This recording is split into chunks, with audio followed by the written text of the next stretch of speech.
بسم الله الرحمن الرحيم لو أنزلنا هذا القرآن على جبل لرأيته خاشعا متصدعا من خشية الله لو أنزلنا هذا القرآن على جبل لرأيته خاشعا متصدعا من خشية الله لو أنزلنا هذا القرآن على جبل لرأيته خاشعا متصدعا من خشية الله وتلك الأمثال نضربها للناس لعلهم يتفكرون. الحمد لله والصلاة والسلام على رسول الله وعلى آله وصحبه ومن والاه. السلام عليكم ورحمة الله. برزان خوش حال لواني حفظ لوانا كاين تفسير قرآن بيروز بيما وخزمتان بس رزامندي خواهي قوله وهي وادان اوي ازي السودي لور بقرن. بسم الله الرحمن الرحيم. ألف لام ميم ذلك الكتاب لا ريب فيه هدى للمتقين الذين يؤمنون بالغيب ويقيمون الصلاة ومما رزقناهم ينفقون. باري خوشويستان جيشتينا صفتي دوام لصفات متقي كوا ويقيمون الصلاة كمك باسمان لنويجش كل لقرنجي وأهمية نويج يتر خواهي قول سبحانه وتعالى دفرمي ويقيمون الصلاة إقامة قلت ما فرقية لقل أدائي لبر أوي أداء أوي كوا أنزامي بدي بهر شيء بلام إقامة بيوستا بوش شيء أنزامي بدي كوا خوادي سبحانه وتعالى بيش همش تقوكو بابلين لفظي يقيمون كالإقامة هاتي وكو مصطلحي لغوي ديارة معلومة لقيامه هاتي لوستان كواتا هلالين لغته وكذا فرموا يقيمون الصلاة ياخذ إقامة الصلاة بلغي لسر أوي كوا بيش زور بقرين جيدانو أنزام بدري برو إيش كاتي كوا إنسان ديو كارك أنزام بدا أجر كارك سادة وساكار بي أو ذكري هلا راكشان وش أنزامي بدا بلام أجر بيو زياتر قرنجي بيبدا أو هل دستيتوا دادا نشي أجر بيو زياتر قرنجي بكارك أو بيوستا هل بستيتوا سر بيكاني كواتا إقامة بمعنى أويديها للعين لغته ويكوا زور بقرنجي وقرنجي بيددا زور بقرنجي وقرنجي بنويجا كيددا كواتا أوي كوا مطلوبة إما إقامي بكين نوق أداء بكين أداء فقط أنزام دانيتي بلام إقامة وكزانان دفرمون واتا أداء كردني أو نويجا بهمو أو مرزاني كوا تيدا بهمو أو مرزاني كوا تيدا واتا بإخلاص ولا بخواي سبحانه وتعالى بالصواب وبويكوا صلوا كما رأيتموني أصلي وكو پیغمبر صلى الله عليه وسلم دفرمي واتا نويج بكن هر وكو أمنتان بيني نويج مكر چير بيني بوي صحابة بيني بوي خوان لرازي بي يتر أو تونيتي نويجي پیغمبر صلى الله عليه وسلم لبوما نقل كرا بإسنادي صحيحة يتر بإخلاصه بالصواب أنزامي بدي أو جا وكو تفاصيلكي كوا زانان باسي دكن واتا ركوع سجودكي بوشي كوا بيويستا بطمؤنينه وكو بيغمبر صلى الله عليه وسلم كاتي كوا فيرمان دكاتن أو نصحتي أو كسدكا وكو مشهور بالمسيء صلاته أو كسكا نيدا زاين نويج بكاتن كاتي كوا تسانزاريق نويجي كردو هاتو خزمت بيغمبر صلى الله عليه وسلم كوا النامزقو دانش بو پیغمبر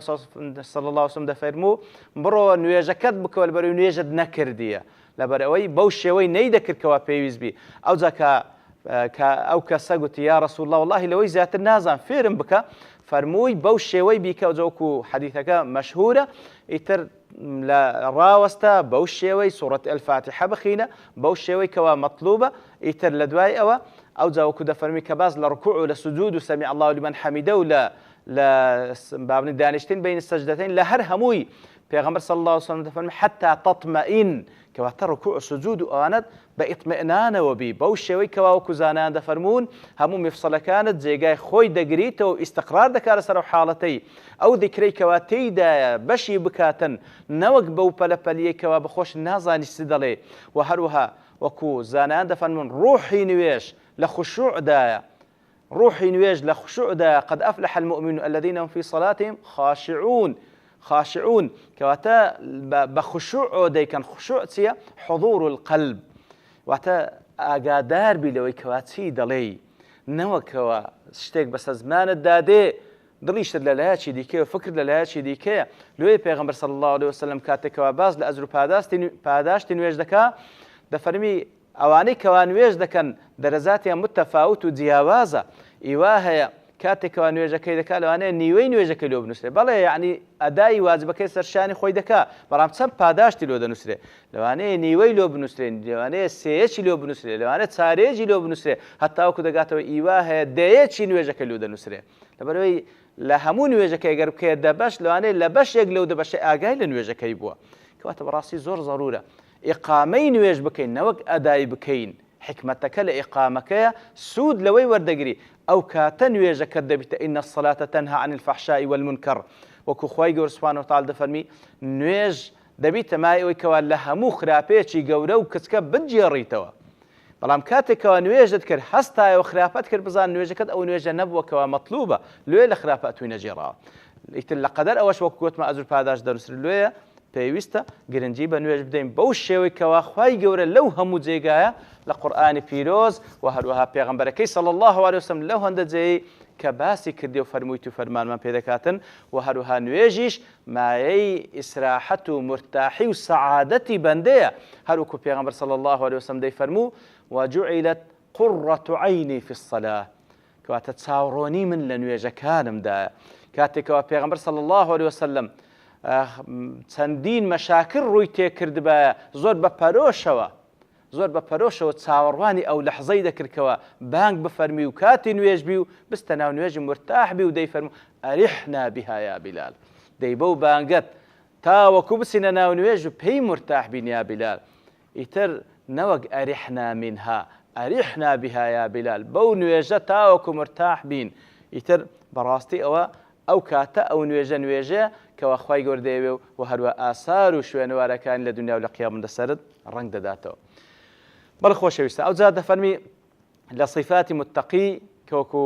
لە سەرەتایەت کە الذين يؤمنون بالغیب ويقيمون الصلاة ومما رزقناهم ينفقون کەواتە لەوەی کەوا پێمان بەخشینە ئەوانیش دەیبەخشنەوە ومما رزقناهم ئەوەی کە خوای گەورە کەواتە ئەسڵان ڕزق خوای گەورە پێی فەرمووە طبعا ڕزق لێردا زیاتر زۆربەی زانایان و جمهوری مفەسرین لەسەرەوەنە ئەوە ڕزقی مادیە لە بریتە لە پارە و پول و ماڵ ئەوەی کەوا خوای گەورە پێی دەبەخشی ئەوانیش دەیبەخشنەوە لەو جێگانەی کە خوا دەیەوێت سبحانه وتعالى هەندێک لە زانایان کەس دەفەرمووە مما رزقناهم هەموو ئەو ڕزقی کەوا پێی بەخشرایە هەتا ئەو عیلمەی کە پێی بەخشرایە هەتا ئەو جاه و مەکانەتەی کە هەیتی هەر شتێکەوە هەر تاقە و ئیمکانێتێکەوە خوای گەورە سبحانه وتعالى پێی بەخشە هەمووی ڕزقی خوای گەورەیە سبحانه وتعالى ئەوان دەیبەخشنەوە لە پێناوی خوای گەورە سبحانه وتعالى بەڵێ خۆشەویستان ئەو هەموو ئەوانەی کە خوای گەورە پێی بەخشینە بەڕاستی نیعمەتی خوای گەورەن پێویستە ئێمە شکرانەی ناز و نیعمەت بکەین شکرانەکردنی ناز و نیعمەت ئەوەیەکەوە بەو شێوەی سەرفی بکەین کەوا خوا دەیەوێت سبحانه وتعالى دیارە شکرانەش وەکو لە الحەمدولله باسمان کردکەوە فەرقی لە بین حەمد لە بینی شکر ئەوەیە ئیتر شکرانە بژێری ئەو ناز و نیعمەتێکەوە پێت بەخشرا لە دڵ و دەروونەوە پڕ بەدڵ شکری خوای گەورە بکەی بەسەر زمانت بێ و باسی بکەی وأما بنعمة ربك فحدث وهروها اعملوا آل داود شكرا أو جاب بعملي الشكر بكيك وقوتمان شكراني عمليش أو ناز نعمتك بيد بخشرا لطاعتي خواي جورا الصرف بكيوا والعياذ بالله أجر ناز نعمتي خواي جورا لعصياني خوا ولسر بيتي كردني فرمان كان خوا بكاري بينيو أو دبيتا كفران النعمة والعياذ بالله وكزانا دفن أن تستعين بنعمه على معاصيه ئەو ناز و نیعمەتانەی خوای گەورە سبحانه وتعالى کە پێت بەخشرا بیکە یارمەتی دەرێک لە بۆی کەوا عیسیانی خوای گەورە پێ بکەی سەرپێچی خوای گەورە پێ بکەی والعیاذ بالله ئیتر ومما رزقناهم ينفقون وەکو گوتمان زۆربەی مفەسرین دەڵێن ڕزقەکە بە تایبەتی ڕزقی مادی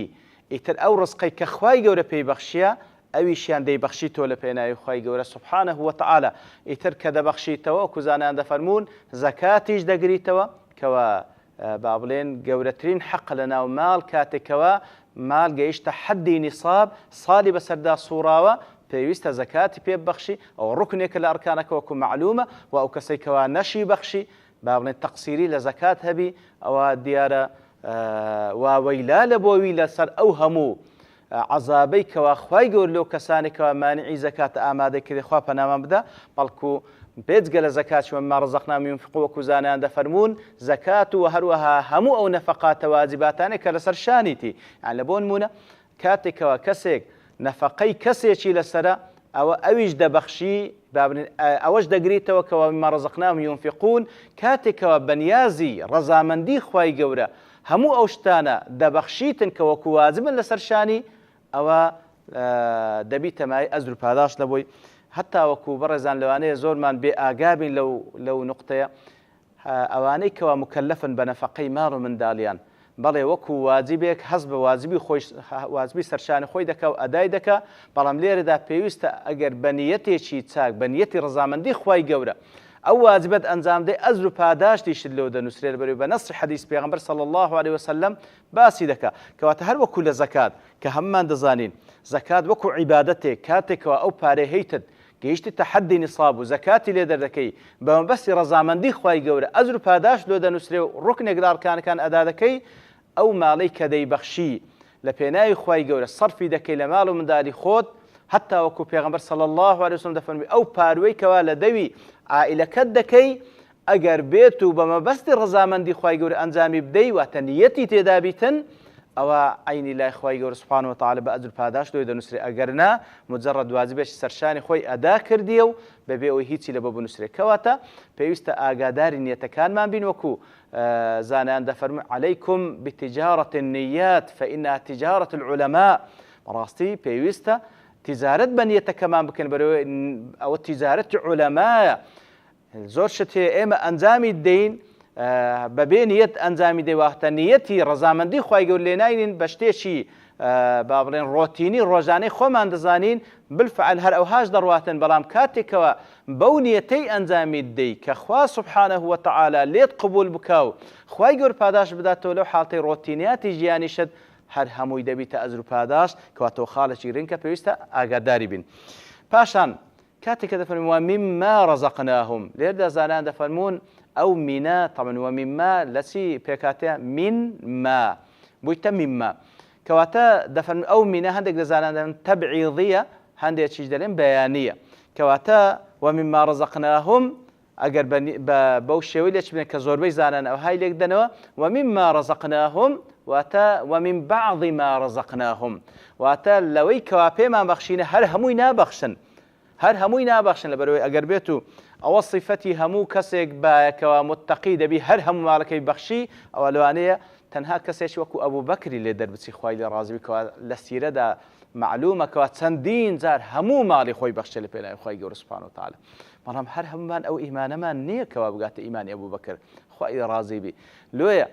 دەفەرمین ومما رەزەقناهم کەواتە لە بەشێک لەوەی کەوا پێمان بەخشینە دەبەخشن ئەوەش لە فەزڵ و ڕەحمەتی خوای گەورەیە ئەگەر ناکەسێک صیفەتی متەقی بەدەست نەدەینا هەتا هەموو ماڵی خۆی نەبەخشی وەکو معلومێشەکەوە هەموو کەس ناگاتە